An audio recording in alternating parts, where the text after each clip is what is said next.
I don't even know where to start with this thing.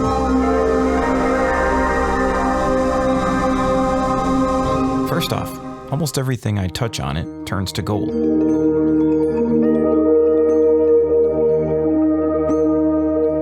I'm absolutely not kidding.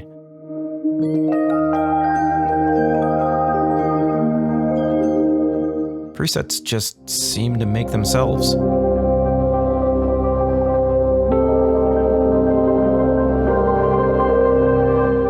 And the sound quality? I can't even talk about it. I paid $35 for this, and it blows some of my $200 VSTs out of the water.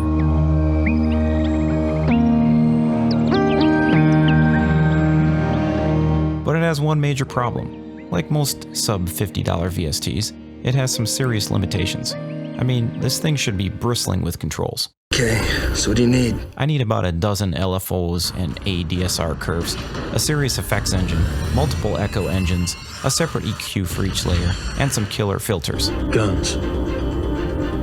Lots of guns. If I could, I would build this thing into a battleship with unmatched firepower. Every time I adjust a control, I see potential. Add a filter sweep here, bring in a low boost there, run an LFO on the volume knob, throw a multi-tap reverse delay on layer 2.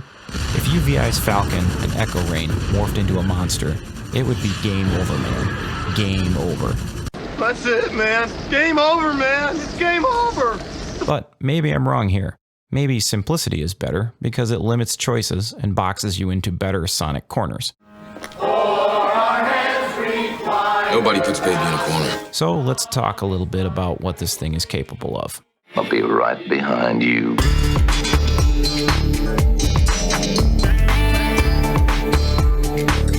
Right behind you. Right behind you. Right off the bat, EkoRain, as you can tell, sounds amazing. Nearly every sample sounds great. There are only one or two that I have not used in the last few weeks. I just wish there were more of them. Like Piano Colors and a few other VSTs that I own, I would classify this as pristine sounding. Very clear, very accurate, and when you combine layers, they don't overwhelm each other like some lesser quality VSTs. Some of the other instruments that I own in this price range, and even some up to the $200 marker, have numerous samples that need to be reined in sonically. Typically, this is either a harsh resonance, or maybe its samples are using up too much of the sonic landscape. This can be reined in with either another plugin like Soothe or with an EQ. Sometimes though, this can be difficult, and frankly it's a consequence of using samples that are either too hot or too compressed. Eko does not have this problem, and if anything sounds harsh, simply turning down the volume or the reverb will rein it in nicely. Eko can also sound both cool and warm. It's very well balanced and sounds natural as opposed to digital.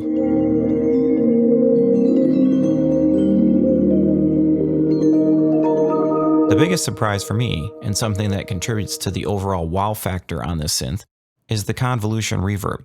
There are a ton of impulse responses, and they are absolutely excellent. I am not a huge fan of most convolution reverbs packaged with lower cost VSTs. A lot of them are, to be honest, kind of cheap. They can be too wet sounding, have harsh resonances, or again, fill up too much of the sonic space. While there are a few standard reverbs in here, the majority of the IRs are a combination of really cool shimmer, bloom, or cloud ambient reverbs. Then there are the mangle and weird categories, which have different artifacts or notch filters or pitch shifting at specific frequencies. If you like pad creation, these are really a dream.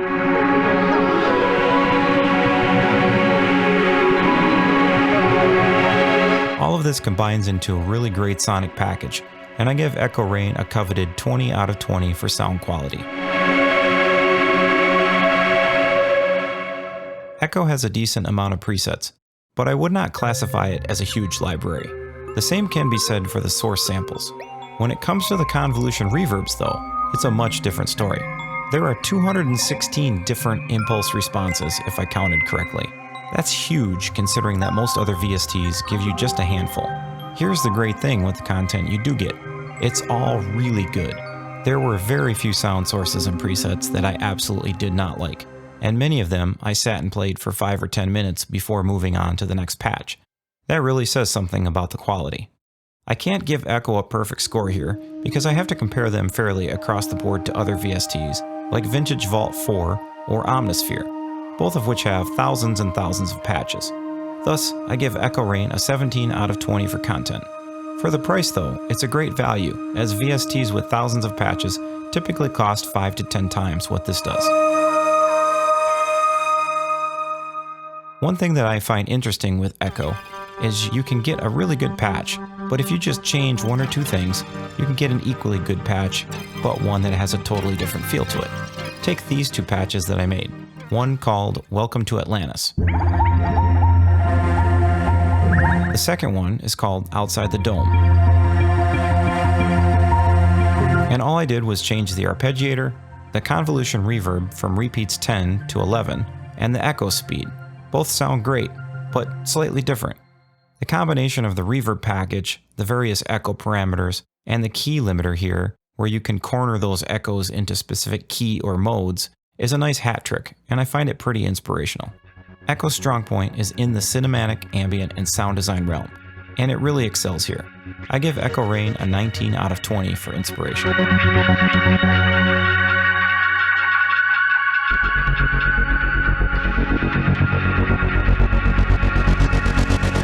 The EkoRain interface is well designed. It has a cloudy ambient feel to it, and it has this.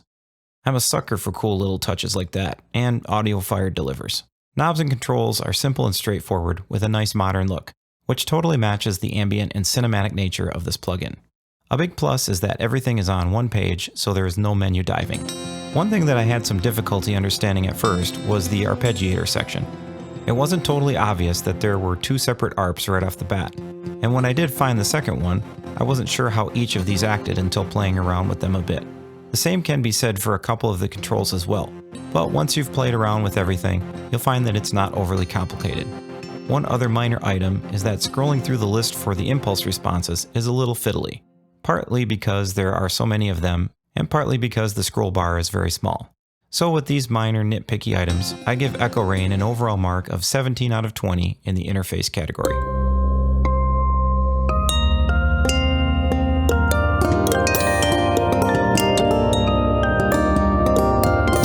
It's almost always the sound design category that lets me down.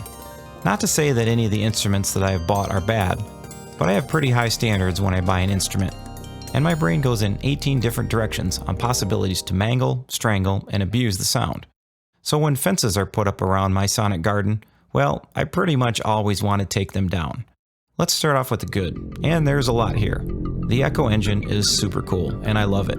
In combination with the pitch envelope and convolution reverb, you can get some really great sounds and spend hours of time playing around if you want to. Both of the arpeggiators are also useful, and in the right combination with the other effects, they can produce some awesome results. There are several things though that I wish were available.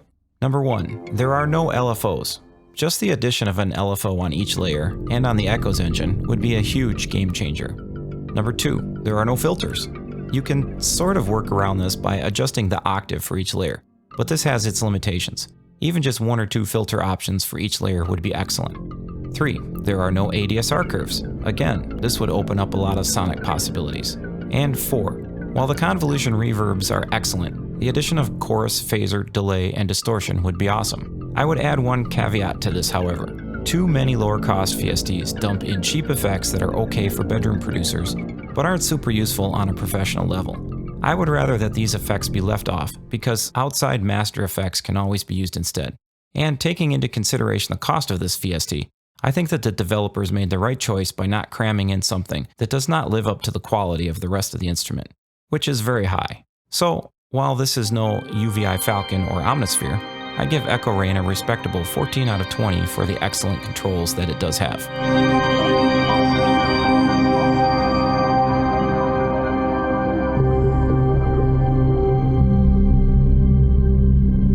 So the big question you might be asking, is EkoRain worth it? For video game soundtrack, cinematic scores, electronic, chill out, and ambient music, absolutely. For pad design, absolutely.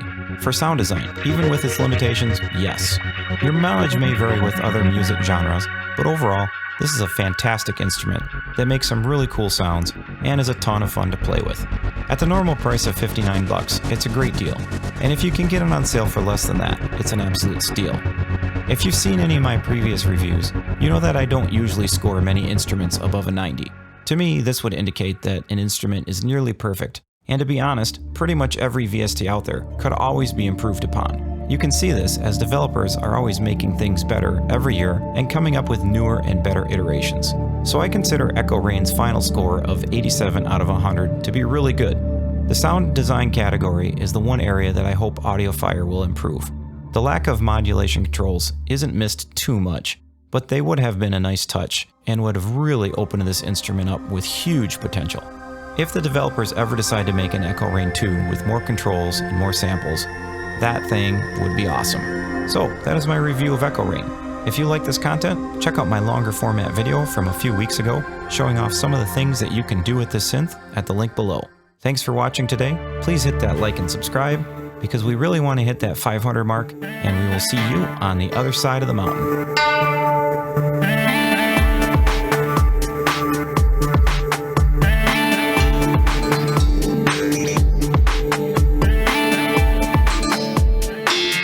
I'll be right behind you.